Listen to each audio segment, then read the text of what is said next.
Nous restons à Port-Gentil pour parler de cette affaire de vol de carburant qui fait couler beaucoup d'encre et de salive. Le procureur de la République sortant près le tribunal de cette ville vient d'effectuer une opération de vérification de la barge où est stockée la dernière quantité de carburant qui aurait été volée par le responsable du groupe des sociétés Robert Service. Nous retrouvons Tatiana Minko et Victor Mununga. 19 juin 2015 à Port-Gentil, incarcération à la prison centrale de Robert Chamy, responsable des sociétés Robert Service, dans le cadre de l'enquête sur le vol de carburant à la société gabonaise de raffinerie.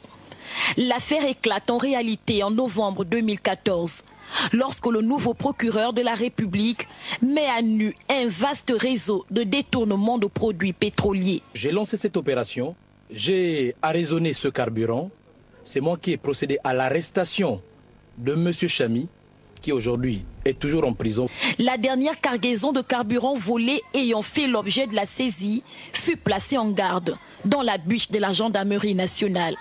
Cependant, ces derniers temps, ce carburant a fait l'objet d'articles de presse, laissant penser qu'il aurait été détourné et vendu au profit personnel des autorités locales. Quand la presse affirme que le gouverneur et le procureur de la République ont vendu le carburant, nous tombons des nues.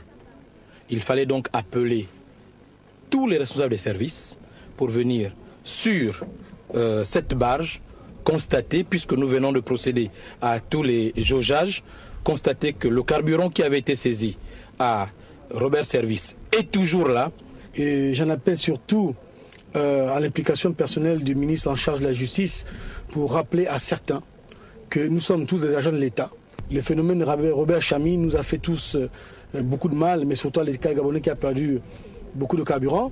Et malheureusement, ça continue à écrire et les informations qui alimentent certains journaux proviennent directement de certains milieux judiciaires. C'est dommage. Après opération de vérification, les 4 fioles dans lesquelles sont stockés ce gasoil, soit d'un volume de 200 mètres cubes, donc 200 000 litres, sont désormais sous la responsabilité de la Sogara, la société gabonaise de raffinerie.